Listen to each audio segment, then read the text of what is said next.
Good morning, ladies and gentlemen, and welcome to U.S. History Through Film, as we talk just a little bit about the video worksheet that accompanied the documentary The Revolution, Episode 5, Path to World War. As a documentary that's pretty good, there really aren't a lot of points to discuss, but there are one or two things that I would like to emphasize. First, we'll take a look at number 16. It mentions the British officer Patrick Ferguson, currently a captain, although he will soon be a major. And it mentions that he invented a new type of rifle, which is interesting. It was a breech-loading rifle, which means that rather than ramming the gunpowder and the ball down the end of the muzzle, something opened up in the back above the trigger where the ball and the powder could be placed. This way you could, in theory, load while kneeling down or even lying down, or in other more flexible ways. There was an area in the breech that screwed out. That way you had to ram it down. Furthermore, as a rifle, this was more accurate than a musket. Rifles were slower to load than a musket because the ball had to fit more tightly in the barrel, but they're more accurate, which is clearly an advantage. But while the British Army did officially adopt Ferguson's breech-loading rifle and did produce a few, they were never widely adopted or really used in combat, because while they were neat, they were difficult and slow and thus expensive to produce.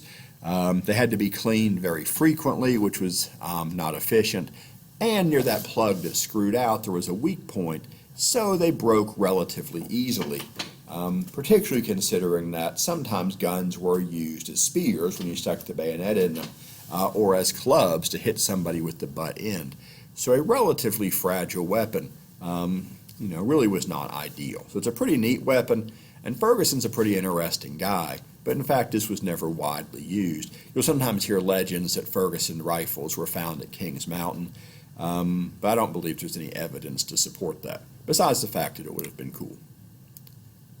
Moving down a bit, number 30 mentions Ethan Allen. And Benedict Arnold played a big role in capturing Fort Ticonderoga, but a lot of the credit went to Ethan Allen, who was the commander of the Green Mountain Boys, a group of Vermont militia. Vermont had been claimed by both New York and New Hampshire, and was largely settled by people from Connecticut, who did not particularly want to be governed by New Hampshire or especially New York, and during the American Revolution they declared independence, with Ethan Allen and his Green Mountain Boys being among the leaders of that independence movement.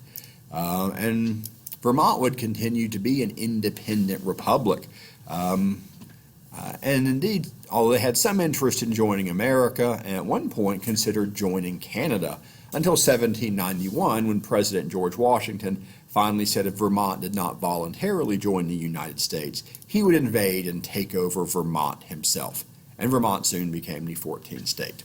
And Ethan Allen did play a role in capturing Ticonderoga, which he declared that he was occupying in the name of Congress and the great Jehovah. But Benedict Arnold played a big role in that too, and did not get much credit, which he would resent.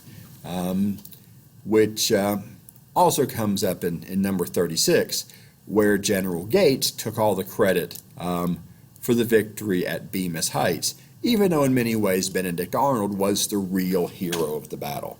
I have occasionally read some historians who argue Gates really did deserve some credit, that he and Arnold did not have quite as antagonistic a relationship as is usually portrayed, but I really think here is yet another case of Arnold not getting the credit that he deserved. And of course Arnold will, after even more slights, some deserved, almost all of them not, become so bitter and resentful that later when he was commander of West Point, an important fortress before it was a military academy, he tried to sell plans to West Point and deliberately weakened his defenses there, to help the British. And eventually he fled the United States and joined the British Army, making him the most famous traitor in American history, despite having been earlier one of our greatest heroes. Probably few men, aside from Washington himself, played a greater role in American independence than Benedict Arnold, but that is not how we remember him.